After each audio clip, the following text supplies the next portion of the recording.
On today's show, how to get the most out of training, all question and answer. This is Coaching for Leaders, episode 135. Produced by Innovate Learning, maximizing human potential. Greetings to you from Orange County, California. This is Coaching for Leaders, and I'm your host, Dave Stachowiak. This is a weekly coaching show to help us all be better leaders through improved communication, human relations, and personal productivity. And one way to get better at all of those is to engage and get involved with training. And that's why we thought that tackling the topic of training and getting questions from the community would be of real value to not only the folks sending in the questions, but just about everybody listening. And I have asked someone here who is my favorite training mentor expert in the world, and that is the very knowledgeable, incredibly insightful Bonni Stachowiak. Hello. Hello, and I would like listeners to know quick that I have so far on our new treadmill desk walked over 20,000 steps today. That's 9.06 miles for those who don't have your steps to miles conversion going in your head. And I feel like I could take on the world. One of these days, we are going to do a show on the importance of moving around and energy level, because that's like a huge thing of productivity. Yeah. It's crazy, isn't it? Speaking of taking on the world, we have a question from Jordan, so we should dive right in. We do. We have so many questions, so we're going to try our best to get through all of these questions here in this episode. So the first question is from Jordan. Jordan says, I'm a young manager in my mid-20s. My job requires training large amounts of staff on software and technology. Many of the staff are twice my age and tend to ignore me when giving trainings. I'm not sure if this is because of my age or because I have only been with the organization for 5 years, as many of them have been here for 20 years plus. Or perhaps it's because of the subject matter of the trainings. Do you have any suggestions on how to get through to them? Well, I have several suggestions, Bonni. I know you probably do too. I'll let you start. Well, I think we could separate this out by thinking about the difference between the credibility issues that you described, Jordan, and the content issues. So Dave, I know you've got a few ideas around how to enhance credibility when not just delivering training, but also leading in an organization. Yeah, I do. And I think that, first of all, I think the central question here, Jordan, is it the content of the training itself, or is it perhaps something you're doing and just your mindset of how you're approaching this? And so one of the things that came to my mind right away is, what can you do to have the mindset where, and the reason I'm honing in on this, Jordan, is you mentioned age here on a number of occasions. We did an episode a while back on 7 principles for leading people older than you. It was episode 59. I'd certainly check that out, because I think the mindset as far as age is really an important one for a lot of us who are in leadership roles to look at, because if we see that as an obstacle, a lot of times we put up obstacles for ourselves as leaders that don't necessarily need to be there. One of the things I would for sure do is, if there's a way to, is engage the people that you find are causing challenges for you or putting up obstacles to you in the training. So I don't know if these are the same people that you're always training or they're different folks, but I'm going to go on the assumption that maybe, since you're in a management role, you're probably training some of the same people. I would find, see if you can seek out some of those people that are giving you the objections during training classes or putting up obstacles, and see if you can engage them on the front end of, what is it that you could do to best serve them? What would they like to see as part of that training? I think that would be one way to potentially bridge that obstacle. But even broader than that, I would pick up a copy of How to Win Friends and Influence People, Dale Carnegie's classic book, and just start looking at some of those principles and how you can utilize them in making connections outside of the training experience, so that people are more likely to be engaged with you personally in addition to just the content of the training. And as it relates to the content, one of the things I'd like to share first is that when I first graduated from college, I started out as a computer trainer. And to give you an example, I used to drive up to downtown LA from Orange County. So I'd wake up at 5 a.m. usually and go down to the center and pack up. They didn't even have laptops back then. I'm going to sound really old right now.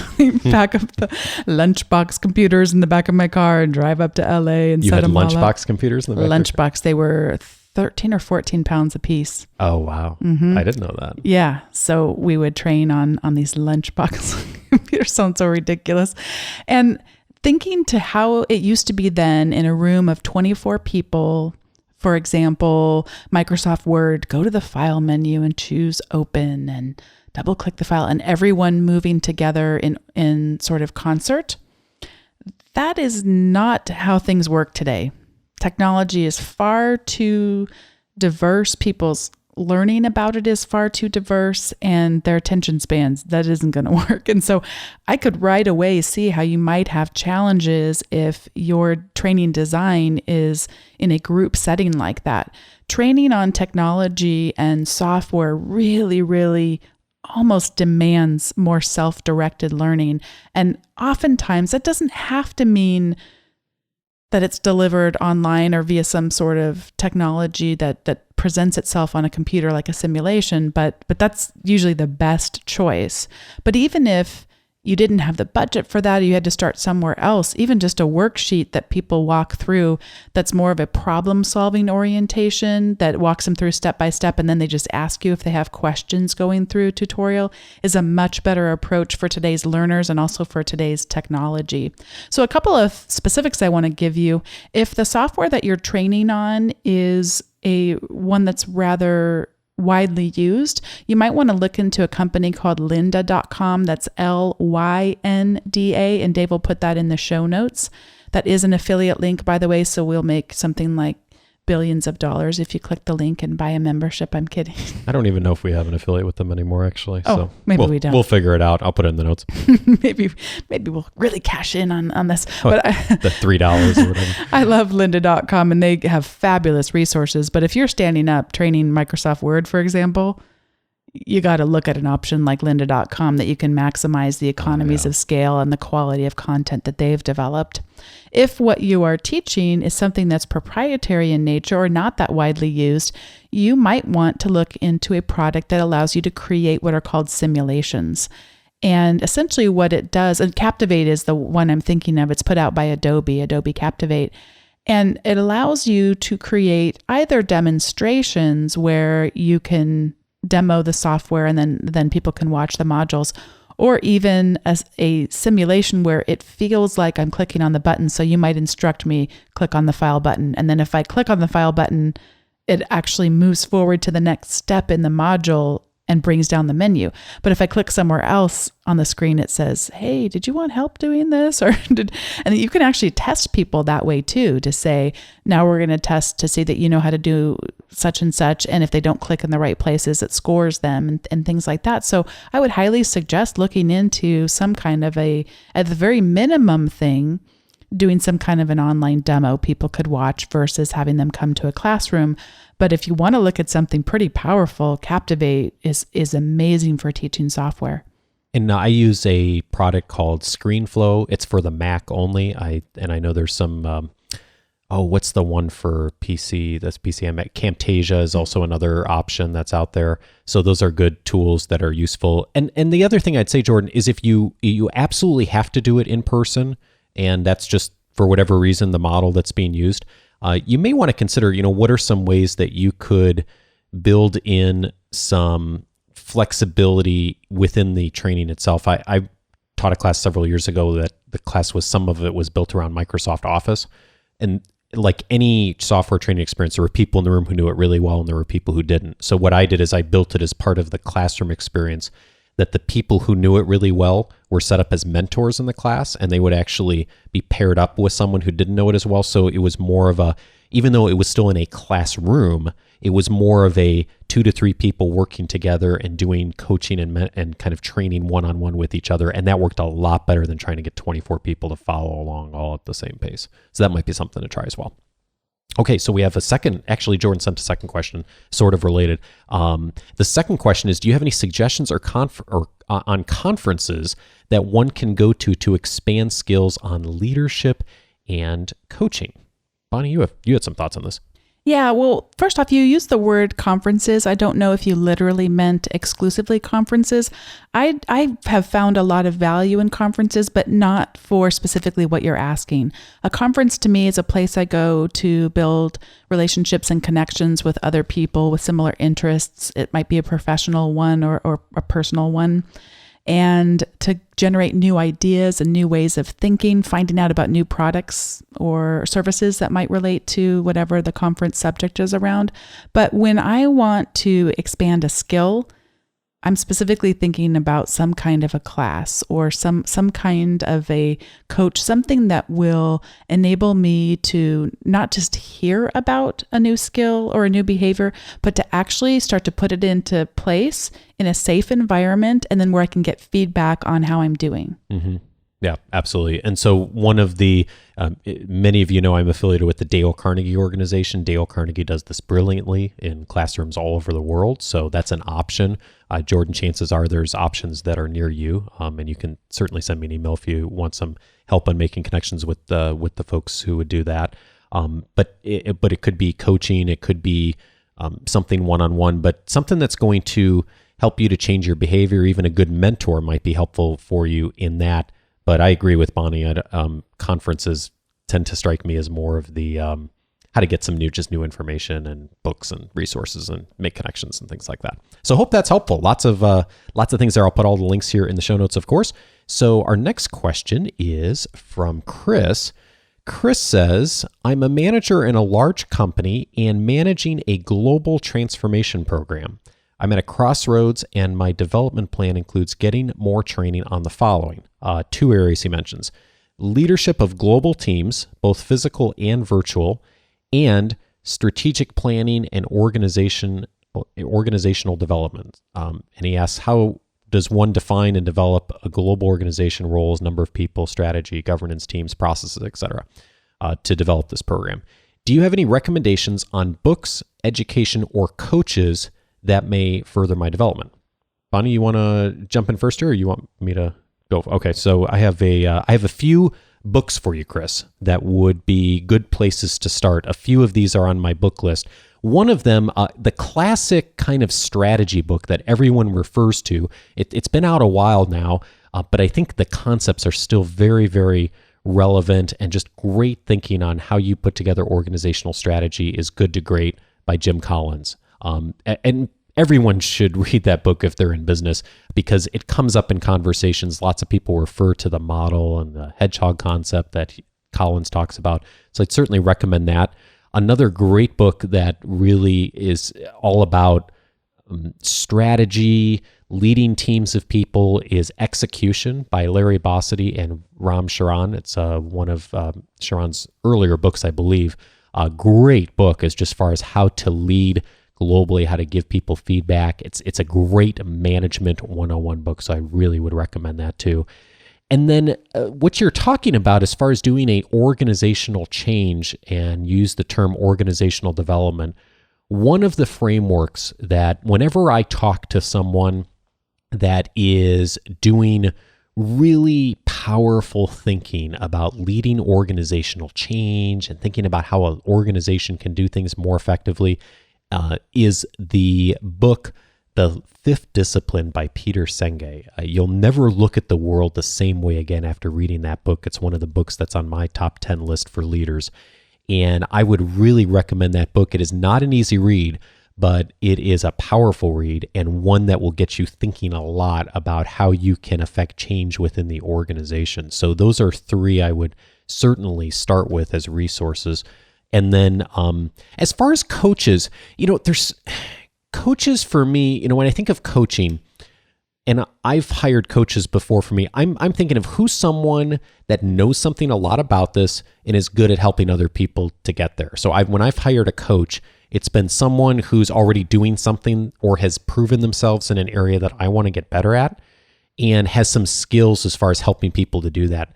So one of the things I would suggest, Chris, is finding the people in your industry, and I don't know what industry you're in, and your network, who have already done something like you want to do, who are the leaders, who are the people who have rolled out an organizational change like this or something similar, And I would talk with them and find out, who are the mentors, the coaches, the kinds of people that they'd suggest.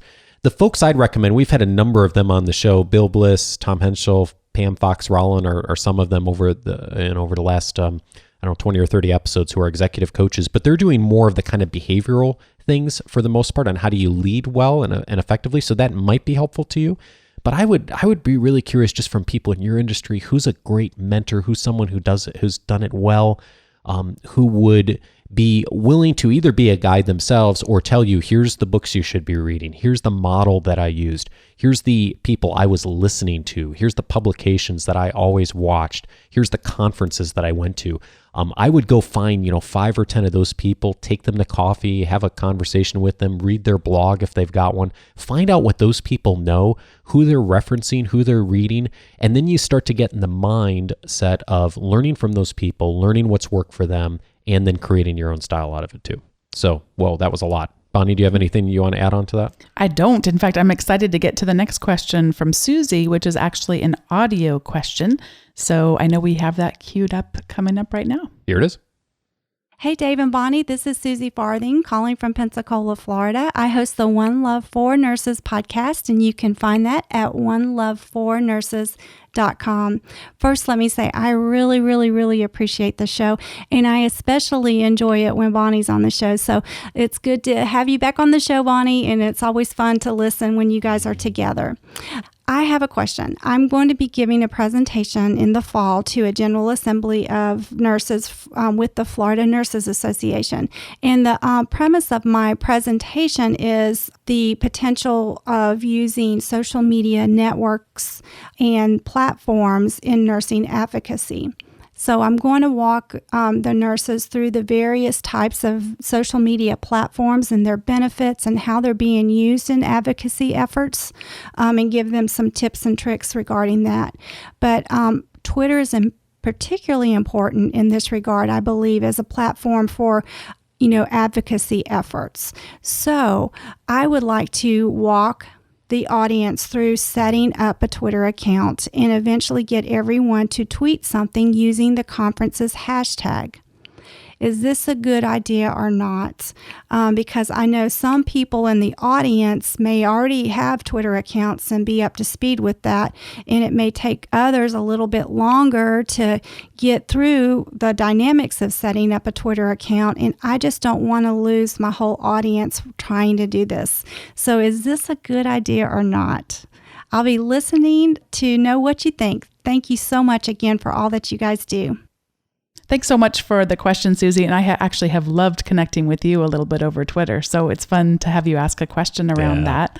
I think you're already starting to answer your own question in the way that you asked it. I think you are potentially going to run the risk of having some people who already know Twitter and some people who don't. And I think the real power would be for you in delivering advocacy for using Twitter and various social media versus trying to teach the how-tos. So I think what you could really focus on is inspiring people for the potential that then drove them to actually follow up in some way, be that set up a Twitter account, or if they already have one, to start using some of the techniques that you described for advocacy.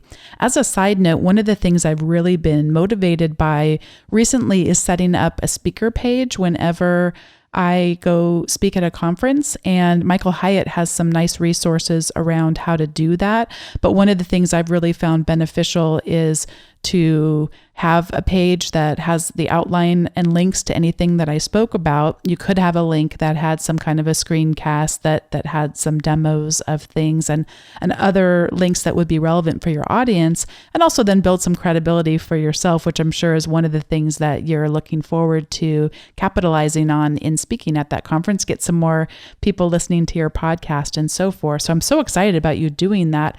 I have mostly used Twitter in the frame of a personal development plan and a lot of things around learning. So it'll be interesting to see what you come up with around advocacy. I'm excited about the potential there because, of course, it's well used for that too. So I think this is a great speaking topic.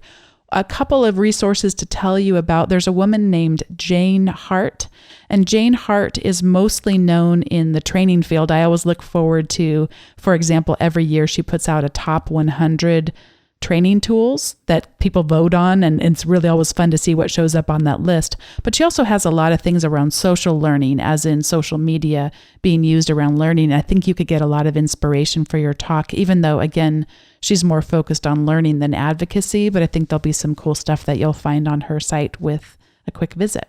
And Susie, I think I echo everything Bonni said. And if you could take that process you're talking about of kind of walking people through how to set up a Twitter account for those who don't have that, and put that online. So that's a link maybe after the conference for people who want to do that. Or maybe you link to someone else who's already done that and put that screencast together, and use your time in person with them to really do the things you couldn't do online, to really have that dialogue about the conversation about putting together the strategy and implementing it. I think that would work so well. And your question reminds me, Bonni, I don't know if I ever told you, but I went to one of these, a session, it's kind of like you described, Susie, 3 or 4 years ago when Twitter was first becoming big. It was a workshop for coaches, and it was like a 1 hour how to use Twitter kind of thing. And there were 3 of us in the room that had used Twitter before, and there was like 20 people who hadn't. And for the 3 of us who had used Twitter, the whole time it was just people learning how to log in and set up an account, and we were just completely disengaged. And the other 18 people basically got the account set up, but they didn't really do anything with it. Maybe they tweeted something, but they never used Twitter after that day, because I followed most of those people. And so, because the technology piece is kind of the easy part of this, what you really want to do is you want to make the case for why should people be on Twitter in the first place? What do they want to be doing? How are they going to use their strategy? And then you can support them with that technology piece or screencast or whatever afterwards. But I think it'd be really cool for you to have a broader conversation around here's how to set up a strategy. Here's some people who are doing it really well. Let's have some dialogue about that. Let's put together a plan of action. And then the tweet happens afterwards. So you can engage with people then the weeks and months after that online, and you keep the conversation going on Twitter. That would be a really cool way to do it. Just one little brainstorm too that might not be technically feasible, but you even could integrate it right there in the room if you thought for sure there were going to be at least 3 or 5 people in the audience that were going to be using Twitter. There are tools available to help you actually show it right there on the screen. And so that could be an interesting thing as well. Yeah. Although I will tell you, I spoke at a franchise organizations conference a while back, and they had all this really cool technology stuff set up. They'd bought an app for the whole conference, and they had polling as a part of it. And so I just thought, wow, this is a really tech savvy group. I'm so excited to use all these tools they invested in. And people couldn't even browse to the web on their smartphones, let alone vote. Yeah. And Dave was there with me that day. Actually, he was my tech support guy. And it actually, I think we handled it really well. I think it didn't deter from the presentation, because Dave and I are accustomed to handling differences of what we expected. But boy, was that ever hysterical to me that I thought I was so far off base with where people were technically. But if you had relationships with a few people there, you knew they knew how to tweet, they could do it from the room, you could possibly consider something where you actually show them, like, here's the hashtag we're doing, and ask a couple of questions during it, and actually show the stream up on the screen if that was appropriate. And this actually leads to a larger point, which I think we could make, is it's so easy these days to get caught up in into the technology and how to do something, and what device do you have and what accounts do you have set up, and to get focused on that, and to miss the larger point of why are we doing it? So the technology, the device, the software, whatever it is just the medium for whatever value is being brought. But you still want to really spend your time, most of the time, talking about, okay, why? What's the reason? What's the strategy we're doing this? And then the technology piece, you can always do that part, provide the resources, or here's the how-to later on. Our pastor was actually tweeting about a conference that he was at, and there was some kind of a joke made about, it's not even going to sound funny. He's quite a funny guy, so I feel like I'm not going to do him justice, but something around, we all came all this way just to tweet to each other, and we can tweet to each other from home. Yeah. It was sort of the equivalent, but I think it's neat when the presenter, if possible, can bring the technology into the room versus having people have the individual side conversations out and about. So one of the things in my classes in university teaching, I don't typically allow laptops, which sounds really counterintuitive. But if we're going to use technology, we're going to bring it in and all do it together. So I use a service called Poll Everywhere, which allows me to post a question, get either people's thoughts on it, or it could be a question that had a right or wrong answer, and actually bring them in that way. And so it's amazing to have people's cell phones out and not have them completely disengaged and tweeting pictures of something to their dog's best friend's uncle, but actually completely engaged in that room and what we're talking about. So anyway, just something to ponder. Susie, hope it gives you lots of things to think about. By the way, if you're a nurse or you know someone who's a nurse, Susie's podcast is awesome. She's a good friend of mine and someone who's just doing wonderful things in the world for nurses and advocating for nurses and healthcare. So definitely check her out. Okay, I'll put a link to her show in the show notes as well. All right, so next question is from Andreas. Andreas asks, in a world of free online courses and MOOCs, we'll talk about what a MOOC here is in a moment, what type of course would you be willing to pay for? What type of content or delivery would definitely be worth spending your, and he puts in parentheses, not your employer's money on? I loved this question. Yeah. I completely loved this question because you really got to the point, which is not somebody else's money, but your money. Yeah. And I just wanted to share, the one that I have is a local one, but I'm sure there's something like this wherever people are listening to the show from. A few years ago, I spent my own / our own money. Can I stop for just a second? Sure. Can we say what a MOOC is first for those who don't know? Because Sure. I don't know if everyone knows that terminology. Sure. A MOOC is a MOOC, a massively open online course.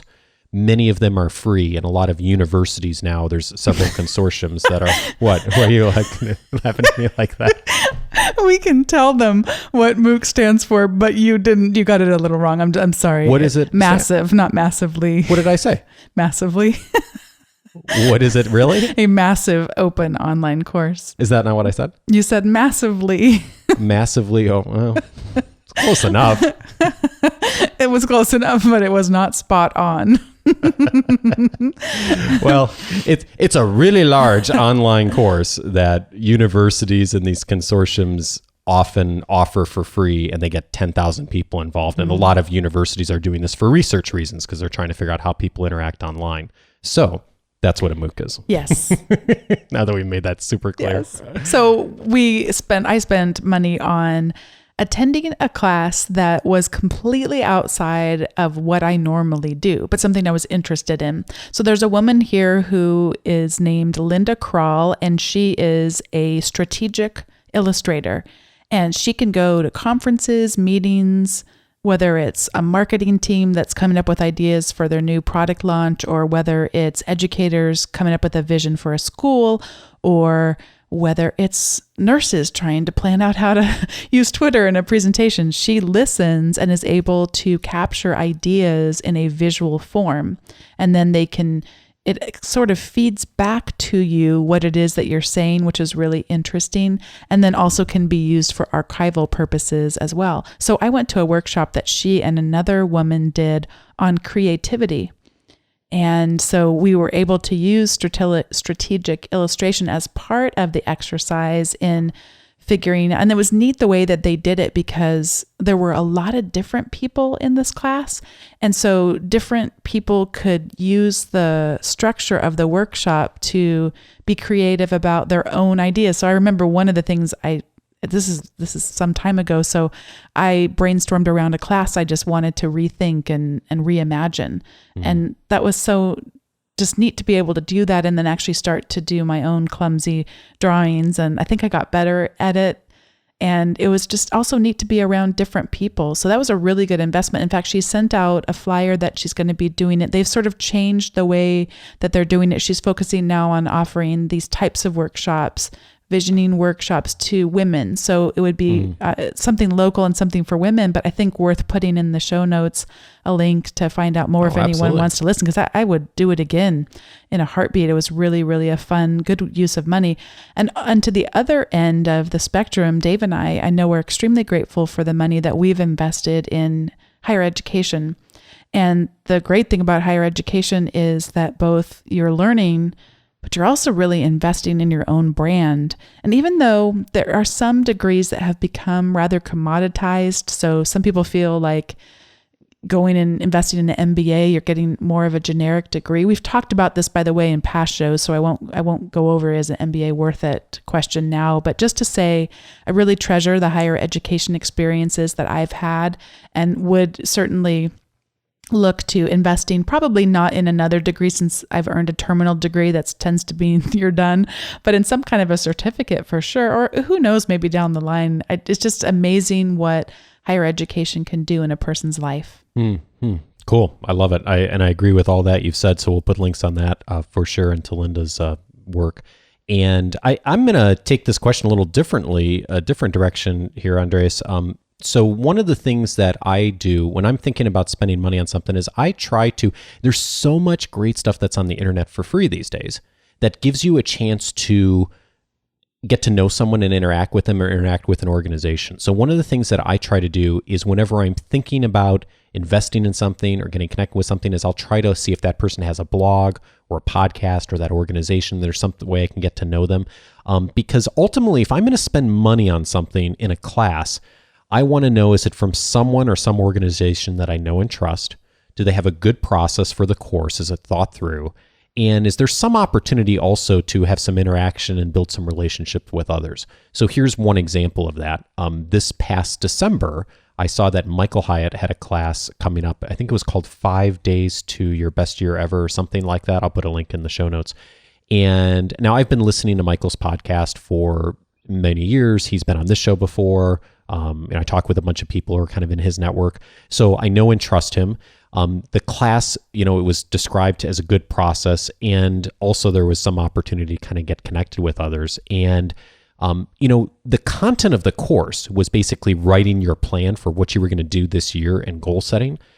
The content I was mostly familiar with. That's not the reason I paid for the class. The reason I paid for it is because I knew that investing some money, I think it was like $100, investing some money would motivate me to go through the process and complete it and engage with it.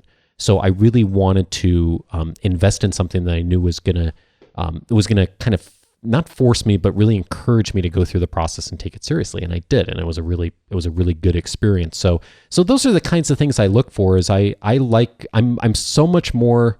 I guess I tend to be a little bit less big brands these days, Bonni. I like connecting with individuals, see what they're doing, see what they're connecting with, and creating and learning in so many new and different ways. One of the things that you brought up, I think, is essential is the idea of investing something of your own resources, in this case money, means you're a lot more likely to follow through. Yeah. So an example, back to the MOOCs, massive open online courses, they are certainly getting a lot of press attention, but one of the things that happens is people start them and then don't finish them. And I took a class that was delivered, it's the same content that Stanford delivers through their marketing graduate degree.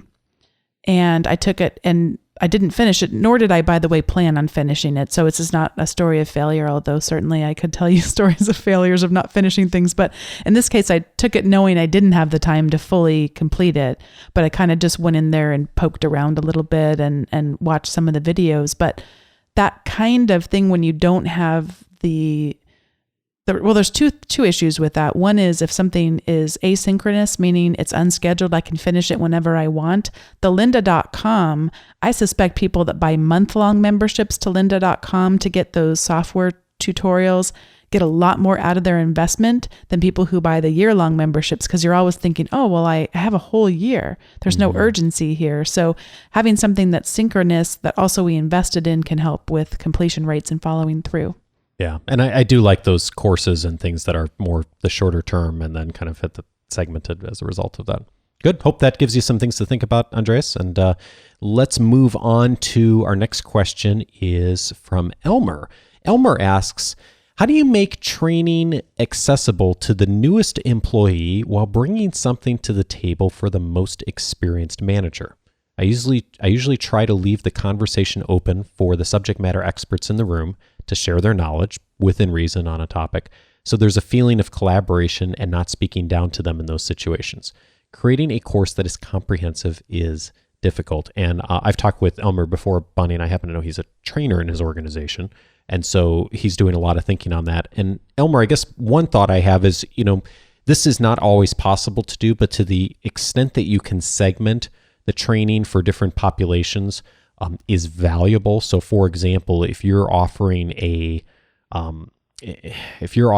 skill set on, let's just say something like presentation skills, you're going to offer that class differently, or that training experience differently to someone who's not had no presentation experience than you would someone who's been presenting for 10 years.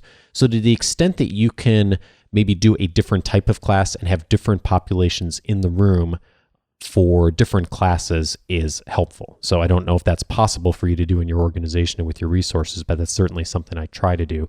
One thing, and you've hit on this already, I always try to do is to provide a mentoring or coaching role for those who are subject matter experts in the room. So that may not mean that they're up doing the training with you, although I've certainly seen that work really well, but that there's some component of within the classroom experience or the training experience where the wisdom that those people bring, the experience those people bring, sharing stories, maybe having some interactive breakout sessions where those people can do some of the leading and coaching around that skill set. That can be really, really helpful if you're able to set that up as part of the system and the framework and the design of the class.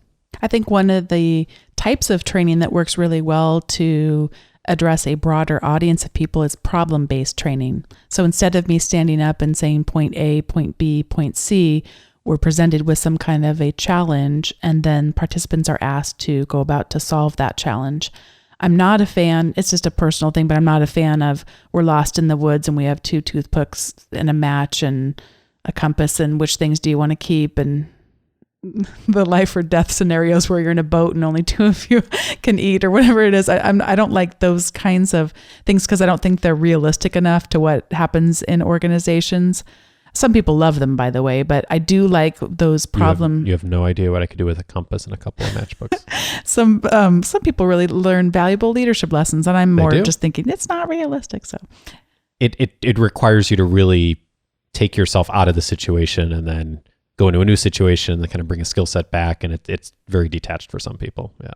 So at any rate, there's a lot of great training that's already been developed that help develop a problem-based orientation. Case study approaches can be really good too, but where the entire group, instead of hearing a lecture, is actually asked to engage in problem solving. And I think what it helps to do too is challenge those with more experience, with knowledge, to extend their own thinking a little bit further and challenge them in some ways too. Good. Excellent. Okay, and Elmer had another question for us too. One of our boss's stakeholders wants us to make our classes archivable or semi-future-proofed so we do not have to constantly go back and reteach the classes one-on-one to people. What are some of the best ways to do that? So we talked about some of this a little bit already, but I know you have probably a few other thoughts on this, Bonni. I have a really strong opinion I want to start with, and that is to, at all possible, avoid the temptation of recording the live class and thinking that you can archive it that way. A lot of people try to do that. A lot of past managers of mine have said, hey, I want you to, let's just record the class and then that's great because so-and-so can't be there. If the recording of the class was the equivalent to being there, then why are you holding the class in the first place?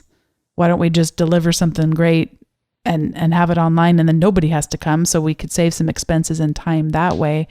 I would encourage you, that doesn't mean, by the way, that realistically not everyone's going to be able to be there, but there are other ways, instead of just trying to take a classroom experience and then transform it into working online. It doesn't work. Our attention spans are shorter online. We need even more engagement online. And the engagement opportunities that you would offer in a classroom might tend to be boring to watch. Just as a quick example, by the way, the most popular class that is taught at Harvard University is called Justice, taught by a guy named Michael Sandel. And that they have, we'll put this in the show notes, they have an incredible website. And just to see this man speak and facilitate. He is great. It is incredibly inspiring to watch. But just as an example, that's a classroom at Harvard. It's a classroom, I'm guessing, that fits probably 400 to 500 people, although he only interacts with maybe people in the front rows, maybe 50 or 100. I'm terrible with estimating people, but that's a guess. But they film it. The class is 3 hours, and they get the recording down to less than 50 minutes. So even that, I imagine the editing time is incredibly time intensive, and would be really difficult to reproduce in an organization that kind of quality. But just to give you the sense, what happens in a classroom doesn't translate well to online. So I'd encourage you to think about them separately. Not that it isn't justifiable to want to have another means to transfer the learning besides being there in the classroom, but just that there would be a better way to make the experience online more powerful and actually deliver the learning that you're attempting to deliver. And I would go as far as to say that the things that make a in-person classroom experience really great, like dialogue and interaction and those are the kinds of things that are not fun to watch on a video later on. So, and a lecture, the kind of thing that we generally try not to do as much of in an in-person classroom, just lecturing at someone for 2 or 3 hours, that's better on video. So the two don't fit really well. But not for 2 or 3 hours. No, not for 2 or 3 minutes. Yeah. I will say this: if you have no other options for budget resources, I mean, having someone have a microphone and at least capturing the audio is helpful, because people can at least listen to that in a car or commute or something like that. But I would stay away from video. But if that's the only option you have, but spending a little bit of money and thinking about what you can do online that would provide a resource for that is key. And you've mentioned some of the tools up front. The other one that's big that we haven't talked about yet is Articulate, has products and resources as far as producing online learning. So, it takes more time and resources to produce something online, but once it's there, it is really accessible to people in a lot of different ways, and something that's semi future-proofed to some extent. Okay, so let's see. Oh, we had, I think, one other thing I wanted to mention here. Oh, I know. Outsourcing, of looking for people who have already done this well too. So, if another option to think about, Elmer, if you guys haven't already thought about this, is who else knows things about the things you guys are trying to teach. So rather than worrying about how do we create something and then archive it, as who else has built things that are valuable. One of our friends, Susan Gerke, has a suite of training materials called Go Team Resources, and it's all about how to train teams to work more effectively together. And her and her partner have done this amazing job putting together all this great content over years and years of facilitation experience, and they sell it to people who are training experts, but they do all the manuals and all the facilitation, the guide, and they teach you how to kind of do the process, and it's there. So it's a one way to outsource something. If you already know what it is you need, rather than spending that time to develop it and archive it, just tap into someone who's already doing that well.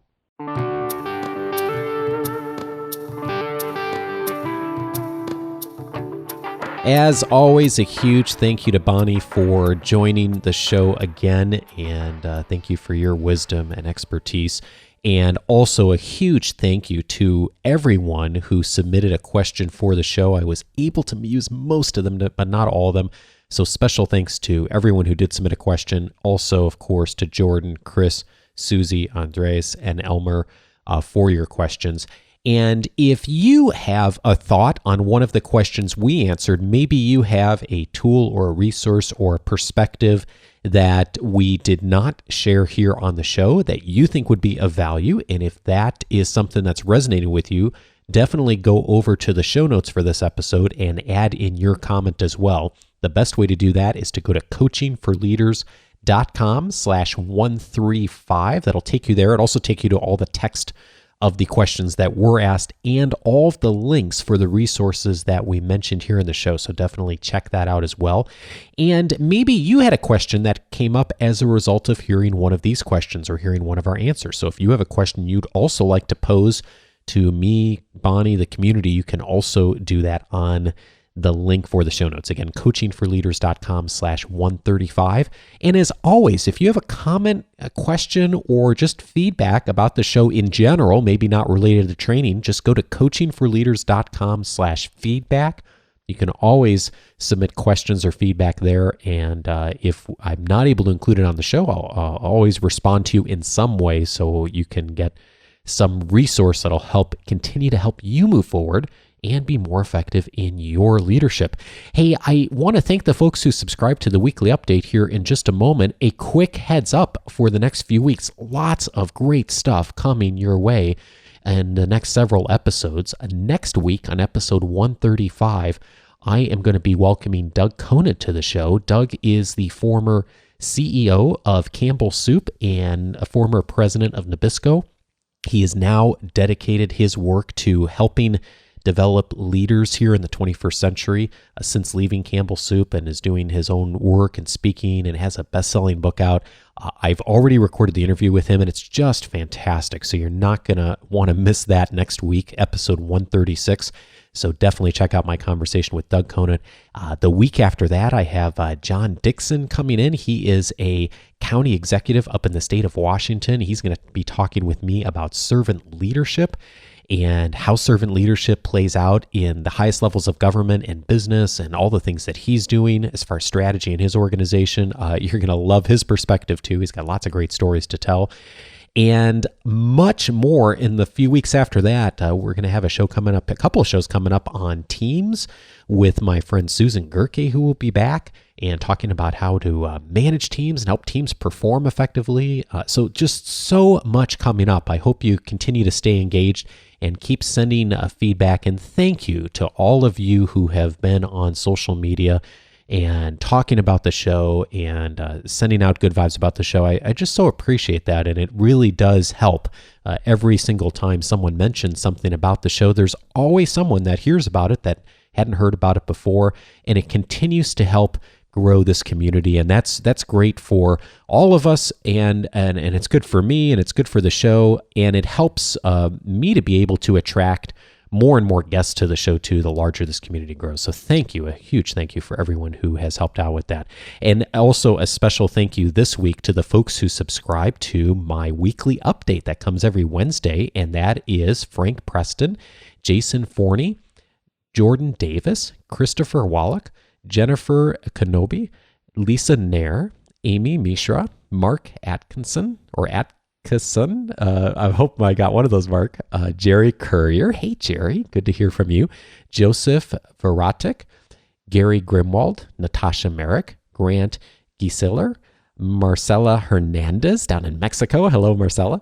Laura Cristiano, Brian Mosier, Justin Stearns, Sylvia Nadeau, Joanne Farina, Shannon Boatwright. Hello, Shannon. And thank you, Shannon and Susie, for the kind words on Facebook. And Key Meng. Thank you so much to all of you for subscribing to the weekly update. I publish an email each Wednesday. It has two things in it every week. The first thing is an article, a booster shot, if you will, that will give you some actionable advice to improve your communication, human relations, and personal productivity. So that's at the top half of all the weekly updates. On the second half of the update is the notes for every show. So this show today, all the links that Bonni and I talked about is going to be in that weekly email. It always comes Wednesdays, so watch for it. If you'd like to get it as well, go to coachingforleaders.com/subscribe. Plus you'll get access to the video overview and downloadable guide on the 10 leadership books that will help you get better results from others. So check that out too. Hey, have a great week and see you next week with Doug Conant. Take care.